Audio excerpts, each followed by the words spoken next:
अस्सलाम वालेकुम रहमतुल्लाहि वबरकातुहू। आप देख रहे हैं टॉप 10 VGNM और मैं हूं गुलाम नबी मदनी। दुनिया भर से आज की 10 बड़ी और इंतहाई अहम खबरें जिन पर आज हम बात कर रहे हैं। नाज़रीन किराम, आज 10 मार्च 2021 है और आज दिन है बुध का। ये टॉप 10 VGNM का सुबह का बुलेटिन है। खबरों का सिलसिला शुरू कर लेते हैं। जो आज की पहली बड़ी खबर है ये भारत और पाकिस्तान और बरतानिया से है। नाज़रीन, भारतीय मीडिया दावा कर रहा है कि पाकिस्तान भारत से तकरीबन 45 मिलियन कोरोना वैक्सीन हासिल करने जा रहा है। इस हवाले से एग्रीमेंट हो चुका है, मुआहिदा हो चुका है और पाकिस्तान ने ख़रीदने की मंजूरी दे दी है। भारतीय मीडिया के मुताबिक जब से पाकिस्तान और भारत के दरमियान सीज़ फायर हुए है, सीज़ फायर एग्रीमेंट हुए है, तब से पाकिस्तान और भारत के दरमियान ताल्लुकात बहाली की कोशिशें हो रही हैं। लेकिन अभी तक पाकिस्तान के ज़राए अबलाग पर भी ये खबर इस तरह से नशर नहीं हुई है जिस तरह से भारतीय मीडिया नशर कर रहा है, और ना ही किसी पाकिस्तान के आला हुकूमती शख्स ने या हुक्काम ने इसकी तायीद की है या तस्दीक की है कि वाकई पाकिस्तान भारत से कोरोना वैक्सीन हासिल करने जा रहा है।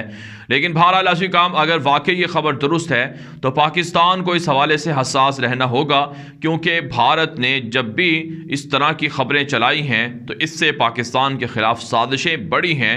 और भारत भला कोरोना वैक्सीन किस तरह से मुतासर कुन बना सकता है जब भारत के अंदर ही ये कोरोना वैक्सीन जो इसके साइड इफ़ेक्ट्स हैं वो ज़्यादा इसके सामने आ रहे हैं। और साउथ अफ्रीका और दीगर ममालिक को, जिन ममालिक को जो भारत ने कोरोना वैक्सीन फराहम की थी, उन्होंने भी भारत को वापसी कर दी थी। लिहाजा पाकिस्तान को भारत से ना तो कोरोना वैक्सीन मंगवानी चाहिए और ना ही भारत के साथ किसी भी तरह का नरम रवैया या सॉफ्ट कार्नर भारत को देना चाहिए, क्योंकि भारत पाकिस्तान का असली दुश्मन है, हमेशा साजिशें करता रहा है और हमेशा करता रहेगा। इस पर कोई एतबार नहीं करना चाहिए। इसके अलावा नाज़रीन काम, एक और बड़ी तहलका खेज ब्रेकिंग न्यूज़ सामने आ रही है। पाकिस्तान के army chief general Qamar Javed Bajwa ने बरतानिया के जो चीफ ऑफ डिफेंस स्टाफ हैं उनसे मुलाकात की है। रावलपिंडी में पाकिस्तान फ़ौज के हेडक्वार्टर GHQ के अंदर ये मुलाकात हुई है। इससे पहले बरतानिया के जो पाकिस्तान के अंदर खुसूसी मंदूब हैं और इसी तरह से जर्मनी और दीगर मुल्कों के मंदूबीन पाकिस्तान के आर्मी चीफ से मुलाकातें कर रहे हैं। अब नाज़रीन पाकिस्तान के दौरे पर आए बरतानिया के चीफ ऑफ डिफेंस स्टाफ ने पाकिस्तान के आर्मी चीफ से मुलाकात की है। बाहमी ताल्लुकात और मिलिट्री और अस्करी रिलेशंस और इसी तरह से बिलखुसूस अफ़गानिस्तान के मसले पर डिस्कशन हुई है। बरतानिया के defence chief of defence staff को पाकिस्तान के आर्मी चीफ ने कह दिया है कि अफ़गानिस्तान से मुकम्मल फ़ौजी गैर मुल्की इनखिला बहुत ज़रूरी है और इसमें नेटो को भरपूर तरीके से पाकिस्तान के अमन मिशन को या पीस प्रोसेस को सपोर्ट करना चाहिए। साथ पाकिस्तान के आर्मी चीफ ने बरतानिया के चीफ ऑफ डिफेंस स्टाफ पर प्रेशर डाला है कि भारत पाकिस्तान के खिलाफ साजिशें कर रहा है, अफ़गानिस्तान की सरजमीन इस्तेमाल कर रहा है। लिहाजा बरतानिया इस हवाले से पाकिस्तान का साथ दे, पाकिस्तान के साथ खड़ा हो और मुस्तक़बिल में पाकिस्तान और बरतानिया के ताल्लुकात पर भी बातचीत हुई है। इससे नाज़रीन आप अंदाज़ा लगा सकते हैं कि दुनिया भर के अंदर पाकिस्तान कितना बड़ा मजबूत मौक़िफ़ रखता है और कैसे दुनिया के मुख्तलिफ मालिक के फ़ौजी ओहदेदारान पाकिस्तान का विज़िट करके पाकिस्तान के साथ अस्करी और मिलिट्री ताल्लुकात रिलेशंस को मुस्तहकम कर रहे हैं। और वहीं पर अफ़गानिस्तान के अंदर पीस प्रोसेस को भी सराहा जा रहा है, जिससे भारत की तमाम पॉलिसियाँ या भारत के तमाम प्रोपेगेंडे खुद ब खुद रद्द हो जाते हैं। आगे बढ़े काम, जो आज की दूसरी बड़ी खबर है ये राशि काम बांग्लादेश और इसराइल के ताल्लुकात के हवाले से है। आप जानते हैं बांग्लादेश के इसराइल के साथ किसी भी तरह के एलानिया सियासी ताल्लुकात या सफारती ताल्लुकात कायम नहीं हैं। लेकिन अब नाज़रीन काम, अल जज़ीरा और इसराइल के मशहूर अखबार हेरेटेस ने एक रिपोर्ट छापी है जिसमें यह कहा जा रहा है कि बांग्लादेश की हुकूमत की जानिब से इसराइल के अंदर मौजूद जो मोबाइल हैकिंग कंपनी है या जो मोबाइल के अंदर से खुफिया जो दस्तावेज़ात हैं, चाहे वो मैसेजेस हों, ईमेल्स हों या इसी तरह से चैट्स वगैरह हो, उस सब को वो हैक कर लेती है। ये टेक्नोलॉजी बांग्लादेश की हुकूमत ने इसराइल की फर्म से, इसराइल की कंपनी से हासिल की है और इसे इस्तेमाल करके जो सियासी मुखालिफिन हैं उनको टारगेट किया जाता रहा है। आप जानते हैं बांग्लादेश की शेख हसीना वाजिद हुकूमत पर बहुत बड़ा दुनिया के सामने ये इल्ज़ाम है और दुनिया भर के अंदर शेख हसीना वाजिद की हुकूमत बदनाम है कि वो सियासी मुखालिफिन को जेलों में डालती है, उन्हें तशद्दुद का निशाना बनाती है और उन्हें जेलों के अंदर फांसियाँ देकर या तशद्दुद करके कत्ल कर दिया जाता है। अब नाज़रीन काम जो ये रिपोर्ट सामने आई है, इसके बाद बांग्लादेश की हुकूमत की जानिब से कोई मौक़िफ़ तो सामने नहीं आया, लेकिन इससे इतनी बात वाज़ेह हो जाती है कि करोड़ों बांग्लादेश के अंदर बसने वाले मुसलमान, उनकी ज़िंदगियाँ ख़तरे में हैं। इसराइली यहूदी, इसराइल के खुफिया इदारे उनके मुल्कों के अंदर हुकूमतों के अंदर दाखिल हो चुके हैं, हुकूमतों की सफ़ों में घुस चुके हैं और हुकूमतें इसराइल के साथ ताल्लुकात बना रही हैं।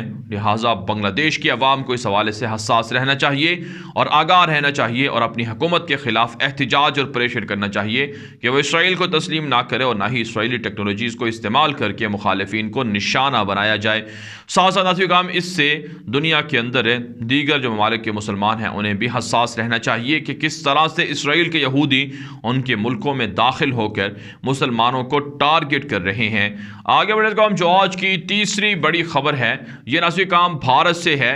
एक ताज़ा तरीन रिपोर्ट सामने आ रही है कि क्वाड ममालिक का वर्चुअल इजलास होने जा रहा है 12 मार्च को, यानी आज से 2 रोज़ के बाद। इसमें अमेरिका के सदर जो बाइडन और इसी तरह से भारतीय वज़ीर आज़म नरेंद्र मोदी, जापान के सदर और इसी तरह से ऑस्ट्रेलिया के जो वज़ीर आज़म हैं ये इसमें शरीक होंगे। इससे पहले नाज़रीन काम भारतीय मीडिया पर एक और ख़बर नशर हो रही है कि जापान के सदर ने नरेंद्र मोदी से फ़ोन पर बातचीत की है, बाहमी ताल्लुकात को मुस्तहकम करने पर इत्तिफ़ाक़ किए हैं।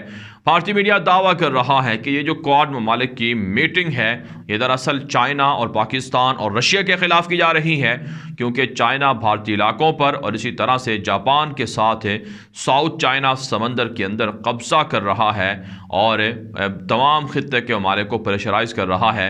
ऐसे में क्वाड ममालिक का जो ब्लॉक है ये पाकिस्तान, चाइना और रशिया पर प्रेशर बढ़ाएगा और इनके ख़िलाफ़ मुश्तरका इक़दामात किए जाएंगे और मुश्तरका मामलात इनके साथ किए जाएंगे और इनके ख़िलाफ़ प्रेशर को बढ़ाया जाएगा। आगे बढ़े काम जो आज की चौथी बड़ी खबर है, ये नाज़रीन काम मकबूजा कश्मीर से है। मकबूजा कश्मीर के अंदर एक फ़ेक इनकाउंटर सामने आया है। भारतीय मीडिया के मुताबिक अल बदर के चीफ थे गनी ख्वाजा, उन्हें इनकाउंटर के अंदर सोपोर के अंदर शहीद कर दिया गया है। भारत का दावा है कि अल बदर एक मिलिटेंट ग्रुप है, एक मुसल्ला अस्करी तंजीम है जिसको भारत ने दहशतगर्द या ब्लैक लिस्ट करार दे रखा है। उनके चीफ को शहीद कर दिया गया है। लेकिन आज काम ये शहादतें तो कश्मीरी अवाम दे रही है, कश्मीरी मुजाहिदीन अपनी जानें तो कुर्बान कर रही है, लेकिन आज काम ये जानें महज बेकार नहीं जा रही हैं, बल्कि भारतीय फोर्सेस को इसकी भारी कीमत चुकाना पड़ रही है। और आज के मुजाहिदीन की कार्रवाइयाँ भी जारी रही हैं, जिसमें 5 भारतीय फौजियों के ज़ख्मी होने की इतला सामने आ रही हैं। एक और ख़बर मकबूजा कश्मीर से सामने आ रही है कि 3 से ज़ायद घरों को आग लगाकर भारतीय फोर्सेस ने और इसी तरह से भारत के दरिंदा गुंडों ने जला दिया है, जबकि 25 से ज़ायद दुकानों को भी जलाया गया है। आप जानते हैं मुसलसल फ़लस्तीन के अंदर जिस तरह से इसराइली मज़ालिम करते हैं, उसी तरह के मज़ालिम भारत कश्मीर के अंदर ढा रहा है। एक और ख़बर सामने आ रही है कि मकबूजा कश्मीर के अंदर एक भारतीय फ़ौज का एक फ़ौजी था जिसने अपनी बीवी को और अपने ससुर और इसी तरह से अपनी सास को गोली मारकर कत्ल कर दिया है। भारतीय फोर्सेस है और भारतीय फ़ौजी जो कश्मीर के अंदर मौजूद हैं वो जहनी अमराज का शिकार हो चुके हैं, जहनी दबाव और तनाव का शिकार हैं, जिसकी वजह से वो रोज़ाना ख़ुदकुशियाँ कर रहे हैं और अपने घर वालों को भी कत्ल कर रहे हैं। यह मुजाहिदीन का खौफ है और मुजाहिदीन की कार्रवाइयाँ हैं। एक और नाज़िकाम खबर सामने आ रही है कि गुज़श्ता 3-4 सालों के दौरान 850 से ज़ायद जो कश्मीरी लोग हैं उनको बगावत के मुकदमात में गिरफ्तार किया गया है और अब तक वो जेलों के अंदर हैं जिन्हें रिहा नहीं किया गया है। लिहाजा कश्मीरियों को फैसला करना होगा कि भारत जो उनका कातिल है, जालिम है, उनके साथ है या उनके ख़िलाफ़ उन्हें कश्मीर के अंदर मुजाहिदीन की तहरीकों को सपोर्ट करना होगा। आगे बढ़े काम जो आज की 5वीं बड़ी खबर है, यह रास्ते काम अफ़गानिस्तान के मामलात के हवाले से है। तुलू मीडिया नेटवर्क जो काबुल हुकूमत का अपना मीडिया नेटवर्क है, उसने दावा किया है कि अफ़गान तालिबान अमरीका का जो मुजव्वज़ा प्लान है अबूरी हुकूमत का या इंटर्म हुकूमत के इंस्टॉल का, उस हवाले से अफ़गान तालिबान गौर व फिक्र कर रहे हैं और नताइज अखज़ कर रहे हैं कि हमें अमरीका के सामने क्या शराइत रखनी चाहिए और क्या इस प्लान पर अमल करना चाहिए या नहीं करना चाहिए। एक और ख़बर नाज़रीन काम तुलू मीडिया नेटवर्क ही ने जारी की है कि मिलियंस ऑफ डॉलर अफ़गानिस्तान से बैरून ममालिक के लिए बाकायदा करप्शन के ज़रिए से, मनी लॉन्ड्रिंग के ज़रिए से भेजे गए हैं और इसी तरह से अफ़गानिस्तान से मनशियात की स्मगलिंग भी हो रही है, डॉलर्स की स्मगलिंग भी हो रही है और इसके अंदर यकीनन हुकूमत की हिमायत है या हुकूमत के लोग शामिल हैं। यहाँ तक कि दावा सामने आता रहा है कि अशरफ गनी की जो बीवी हैं वो ख़ुद अपनी हुकूमती इख्तियारात को इस्तेमाल करके अपने लोगों के ज़रिए से रोज़ाना की बुनियाद पर काबुल एयरपोर्ट से मिलियंस ऑफ डॉलर की मनी लॉन्ड्रिंग कर रही है। इससे वाज़ेह होता है कि अफ़गानिस्तान की आवाम पर कितना बड़ा जुल्म हो रहा है। एक तरफ से गुर्बत, बेरोज़गारी है और बैरून ममालिक अफ़गानिस्तान के निहत्ते जो अवाम हैं उनकी मदद करते हैं, लेकिन ये सारा का सारा पैसा करप्शन की और मनी लॉन्ड्रिंग की नज़र हो जाता है। एक और ख़बर अफ़गानिस्तान से सामने आ रही है कि मॉस्को के अंदर 18 मार्च को एक आलमी ग्रैंड इजलास हो रहा है जिसमें अफ़गान तालिबान को भी इन्वाइट किया गया है। आप जानते हैं अमरीका अफ़गानिस्तान से अपनी फ़ौजें निकाल कर इंटर्म मखलूत हुकूमत बनाना चाहता है। ऐसे में मॉस्को की जानिब से 18 मार्च को होने वाला ये इजलास इंतहाई अहमियत इख्तियार कर गया है। एक और बड़ी खबर आज भी काम सामने आ रही है कि अशरफ गनी और अब्दुल रशीद दोस्तम, जो बदनाम ज़माना कातिल भी है अफ़गानिस्तान के अंदर, उसने 2.5 साल के बाद अशरफ गनी से मुलाकात की है और इस मुलाकात के अंदर मुस्तक़बिल में अमरीका के फ़ौजी इनखला के बाद जो खाना जंगी होगी, जो तालिबान के ख़िलाफ़ लड़ाई होगी, उस पर इत्तिफ़ाक़ हुआ है। आप जानते हैं जनरल अब्दुल रशीद दोस्तम ये माजी के अंदर भी दुश्मनों का दोस्त बनता रहा और दोस्तों को साथ वादा खिलाफ़ी करके, गद्दारी करके उनका दुश्मन बनता रहा है और अब भी ये तालिबान के ख़िलाफ़ सख्त से सख्त मौक़िफ़ इख्तियार करने का मुतालबा इन्होंने किया है और इत्तिफ़ाक़ किए है कि तालिबान के ख़िलाफ़ अशरफ गनी, अब्दुल रशीद दोस्तम के लोग मिलकर लड़ाई करेंगे। लेकिन अफ़गान तालिबान का मानना है कि हम अगर गैर मुल्की फ़ौजें निकल जाएँ तो महज चंद दिनों के अंदर अफ़गानिस्तान के मुकम्मल इलाकों को खाना जंगी से आज़ाद करवा सकते हैं और जितने भी इलाकाई ये लोग हैं इनको ख़त्म कर सकते हैं। एक और ख़बर आज भी काम सामने आ रही है कि 31 तालिबान को कंधार के अंदर और इसी तरह से दीगर इलाकों के अंदर शहीद कर दिया गया है। काबुल हुकूमत का ये दावा है, लेकिन तालिबान ने इस खबर की तरदीद की है कि हमारे ख़िलाफ़ इतनी बड़ी कार्रवाई काबुल हुकूमत नहीं कर सकती है। रात के अफ़गान तालिबान की जो कार्रवाइयाँ हैं उनमें 20 से ज़ायद काबुल फ़ौजी हलाक और इसी तरह से 13 काबुल फ़ौजी सरेंडर कर चुके हैं। अफ़गान तालिबान के तर्जुमान ज़बीहुल्लाह मुजाहिद ने ट्विटर अकाउंट पर लिखा है कि मुख्तलिफ इलाकों में सरेंडर करने वाले लोगों से भारी माल गनीमत भी अफ़गान तालिबान को बतौर माल गनीमत हासिल हुआ है। और एक और ख़बर जो अफ़गानिस्तान से तालिबान के तर्जुमान ज़बीहुल्लाह मुजाहिद शेयर कर रहे हैं कि अल-फातेह नाम से, मोहम्मद फ़ातेह के नाम से जो अस्करी ट्रेनिंग सेंटर है तालिबान का, उससे मज़ीद दर्जनों नए कमांडोज, फ़ौजी, मुजाहिदीन तैयार होकर निकले हैं और हदफ और मकसद ये है कि आने वाले दिनों में जो अफ़गान तालिबान को लड़ाई करना पड़ेगी इसके लिए फ़ोर्सेस में इजाफ़ा हो। इसी वजह से अफ़गान तालिबान अपने मास्कर से, अपने ट्रेनिंग सेंटर से नए मुजाहिदीन के दस्तों को तरबियत देकर निकाल रहे हैं। आगे बढ़े तो हम जो आज की छठी बड़ी खबर है ये तुर्की से है। नाज़रीन काम तुर्की के अंदर 2016 में रशिया के सफ़ीर को कत्ल कर दिया गया था और इसके पीछे फ़तहुल्लाह गोलन की तंजीम के दहशतगर्दों का हाथ निकला था। अब तुर्की की अदालत ने जो लोग मुलव्विस थे उन्हें जेल की सज़ा दी है और फांसी की सज़ा सुनाई है, जिस पर रशिया की जानिब से खराज तहसीन पेश किया गया है कि बहुत मुश्किल वक्त था, टफ वक्त था रशिया और तुर्की के ताल्लुकात का, लेकिन जो कातिलीन हैं या जो कातिल हैं उनको सज़ा सुनाकर रशिया और तुर्की के दरमियान ताल्लुकात को बेहतर किया गया है। एक और ख़बर नाज़रीन काम तुर्की से सामने आ रही है कि तुर्की के वज़ीर दिफ़ा ने रोमानिया का दौरा किया है और रोमानिया के साथ तुर्की के मिलिट्री और इसी तरह से सियासी, समाजी और मुआशी ताल्लुकात पर इत्तिफ़ाक़ हो चुका है। आप जानते हैं ख़ित्ते के अंदर तुर्की अपने पड़ोसी मुल्कों के साथ राब्ते मुस्तहकम करके ख़ुद को ताकतवर मुल्क बना रहा है। एक और नाज़ुक काम खबर जो इसराइली मीडिया नशर कर रहा है कि इसराइल तुर्की के साथ है जो कुदरती गैस है उसकी तरसील के हवाले से इत्तिफ़ाक़ कर रहा है कि तुर्की के ज़रिए से जो इसराइल की कुदरती गैस है वो यूरोप तक पहुँचे और इसके बदले में तुर्की को टैक्स अदा किया जाए।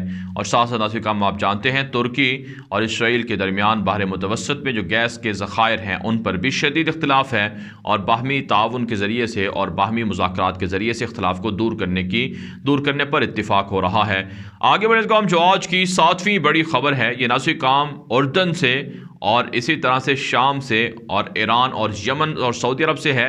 नाज़ुक काम उर्दन के अंदर है जो अनएम्प्लॉयमेंट है वो 22% से तजावुज़ कर चुका है। इसका मतलब ये है कि उर्दन जो एक इस्लामी अरब मुल्क है जहाँ पर बहुत से तेल के वसाइल भी मौजूद हैं, वहाँ पर नाज़ुक काम गुर्बत इस कदर बढ़ चुकी है कि हर 100 में से 22 अफराद इस गुर्बत का शिकार हैं। इससे वाज़ेह होता है कि खलीजी ममालिक के अंदर, अरब ममालिक के अंदर जो हुकूमतें हैं उन्हें अयाशी कम करके जो अवाम की फ़लाह व बहबूद है उस पर तवज्जो करनी होगी। आप जानते हैं लबनान के हालात देख लें, इराक़ के हालात देख लें, शाम के हालात देख लें, इन सब जगहों पर गुर्बत की वजह से एहतिजाज हो रहे हैं, मुजाहरे हैं, खून खराबा है, फसादात हैं। एक और ख़बर नाज़ुक काम अल जज़ीरा ने नशर की है कि अमरीका की जानिब से जो शाम के सदर बशार अल असद और उनकी हुकूमत के ख़िलाफ़ जो पाबंदियाँ आयद की गई थीं, इन पाबंदियों के ख़ात्मे के लिए UAE ने मुतालबा किया है कि अमरीका को शाम की हुकूमत पर लगी पाबंदियाँ ख़त्म करके अरब लीग के अंदर शाम को दोबारा शामिल करवाना चाहिए। आप जानते हैं रशिया के जो वज़ीर ख़ारजा हैं सरगेई लारोफ, उन्होंने कल UAE का दौरा किया है और UAE के वज़ीर ख़ारजा से और दीगर हुकाम से मुलाकातें की हैं। इस मौके पर रूस का साथ देने शाम के अंदर ये इस पर इत्तिफाक हुआ है। लेकिन आप जानते हैं रूस जो बशार अल असद का इत्तिहादी है जो केमिकल वेपन्स इस्तेमाल कर रहा है, निहत्ते शामियों पर बमबारी करके उन्हें शहीद कर रहा है, ऐसे दरिंदों का साथ देना शाम के अंदर ये भी दरिंदगी है।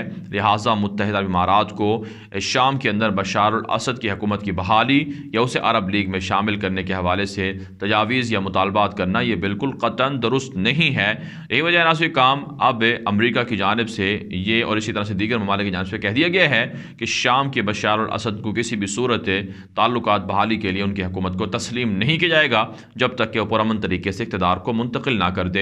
और नाज़ुक काम अल अरबिया ने खबर नशर की है कि सऊदी अरब जो यमन के अंदर जंग में हिस्सा है, मारब के इलाके से एक पैगाम सामने आया है सऊदी फ़ौजी इत्तिहाद की जानिब से कि वो हूसियों के ख़िलाफ़ फैसला कुन क्रैकडाउन कर रहे हैं। मुतअद्दिद हूसी उनकी कार्रवाइयों में मारे जा रहे हैं। जबकि नाज़ुक काम सऊदी अरब के हुकाम की जानिब से ईरान के ख़िलाफ़ मज़ीद प्रेशर बढ़ाने का आलमी सतह पर मुतालबा किया जा रहा है कि ईरान मुसलसल सऊदी अरब और दीगर मुल्कों के अंदर प्रॉक्सी वार के ज़रिए से हालात ख़राब कर रहा है। लिहाजा ईरान के ख़िलाफ़ आलमी बरादरी पाबंदियाँ लगाए, ना कि ईरान के साथ डील करके उन्हें मज़ीद ताकत दे कि वो इन ममालिक में प्रॉक्सी वार के ज़रिए से कब्ज़ा कर सकें। आगे बढ़े काम जो आज की 8वीं बड़ी खबर है ये नाज़ुक काम म्यांमार बर्मा से है। एक ताज़ा खबर सामने आ रही है कि म्यांमार के अंदर जो सियासी जमात थी, हुकूमती जमात थी, उसके ये लोग फ़ौज ने कैद कर रखे हैं। उनके सरबराहों की फ़ौज की जो हिरासत है उसमें हलाकतें जारी हैं। अब तक के 3 जो बर्मा की हुकूमत के सियासी लोग थे या सरबराह थे उनको फ़ौज के हिरासत के अंदर तशद्दुद की वजह से कत्ल किया जा चुका है और फ़ौजी बगावत की वजह से एहतजाज भी है। हज़ारों लोग सड़कों पर हैं, रोज़ाना की बुनियाद पर हलाकतें और गिरफ्तारियाँ हैं। अक़वाम मुत्तहिदा और दीगर ममालिक की जानिब से पाबंदियाँ तो ज़रूर हैं लेकिन ताहाल फ़ौजी बगावत ख़त्म नहीं हो पाई है। आगे बढ़े काम जो आज की 9वीं बड़ी खबर है ये चाइना और अमरीका के ताल्लुकात के हवाले से है और इसी तरह से अमरीका और रशिया के ताल्लुकात के हवाले से है। नाज़ुक काम ताज़ा खबर सामने आ रही है कि चाइना की जानिब से अमरीका के सफ़ीर जो ख़ातून सफ़ीर थी उनको तलब करके उनसे एहतजाज किया गया है क्योंकि चीन के ख़िलाफ़ अमरीका की जानिब से अमरीकी मीडिया के अंदर मुतनासा आर्टिकल या कॉलम लिखा गया था। एक और ख़बर जो अमरीका के थिंक टैंक की जानिब से सामने आई है कि चाइना की जानिब से जो एगोर नस्ल के मुसलमान हैं सूबा सिंकियांग के अंदर उनकी नस्ल कुशी की जा रही है, उन पर तशद्दुद हो रहा है और उनकी ब्रेन वॉशिंग हो रही रही है, जिसे चाइना ने रद्द किया और कहा है कि यह मगरबी प्रोपेगेंडा है। साथ साथ अल जज़ीरा ने रिपोर्ट की है कि रशिया और अमेरिका के दरमियान ताल्लुकात बिगड़ रहे हैं और रूस ने इल्ज़ाम आयद किए हैं कि अमेरिका उनके खिलाफ साइबर अटैक कर रहा है, साइबर हमले कर रहा है, और लिहाजा रूस के इदारों को, हुकूमत को इस हवाले से हसास रहना होगा। जबकि इससे पहले अमेरिका दावा करता रहा है कि रशिया उनके खिलाफ साइबर हमले करके उनकी खुफिया मालूमात चोरी करता रहा है। बहरहाल नाज़रीन, सर जंग रशिया और चाइना के दरमियान बढ़ती जा रही है, जिससे दुनिया के अमन को खतरात लाहिक हो चुके हैं। और नाज़रीन, जो आज की 10वीं बड़ी खबर है, ये अफ्रीका के मुल्क, जो इस्लामी मुल्क भी है, नाइजीरिया से है। इतला सामने आ रही हैं कि नाइजीरिया के सियासतदान जो नाइजीरिया से एसेट्स को या इसी तरह से वहाँ के वसाइल को, ख़जाने को लूट कर यूके या दीगर मुल्कों में मुंतकिल कर रहे थे, या जिन्होंने मुंतकिल किया है, वहाँ से उनका लूटा हुआ ख़जाना वापस लाने के लिए जो नाइजीरिया की हुकूमत है वो सख्त तरीन इक़दाम कर रही है।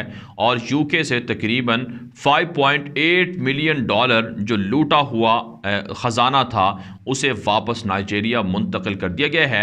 और जो सियासतदान यूके के अंदर छुपे हुए थे उनको भी गिरफ्तार किया जा रहा है। नाज़रीन, पाकिस्तान से भी ऐसे करप्ट माफिया हैं जो माजी में हुकूमतों में रहे और उन्होंने पाकिस्तान के ख़जाने को लूटा, और पाकिस्तान का लूटा हुआ ख़जाना और वो आज भी यूके के अंदर मौजूद है, और ये मुजरिम भी और ये करप्ट माफिया भी यूके के अंदर मौजूद हैं। लिहाजा पाकिस्तान की हुकूमत को बरतानिया पर प्रेशर डालना होगा कि उनके मुल्कों में छुपे हुए करप्ट माफिया और उनके मुल्कों के अंदर छुपा हुआ जो पाकिस्तान का ख़जाना है उसे पाकिस्तान के अंदर मुंतकिल किया जाए। महज दावों से कुछ नहीं होगा, अमली इक़दाम करने होंगे और बरतानिया के साथ स्ट्रेट फॉरवर्ड बात करना होगी, ताकि बरतानिया, जहाँ पर दुनिया के जराइम पेशा लोग अपने अपने मुल्कों से चोरी डकैती करके ख़जाना वसाइल लूट कर वहाँ पर रुपोश होते हैं, उनको वहाँ से वापस लाकर सजाएँ दी जा सकें। फारन दुनिया भर से थी आज की 10 बड़ी खबरें। इन खबरों के हवाले से आपकी क्या राय है? अपनी राय कॉमेंट के जरिए से ज़रूर हम तक पहुँचाएँ। मज़ीद खबरों के लिए आप हमारे ट्विटर अकाउंट दुनिया मेरे आगे ग़ुलाम नबी मदनी और हमारे नए फेसबुक पेज ग़ुलाम नबी मदनी को फॉलो कर लें। आज के लिए इतना ही, इजाज़त दीजिए। अल्लाह हाफिज़।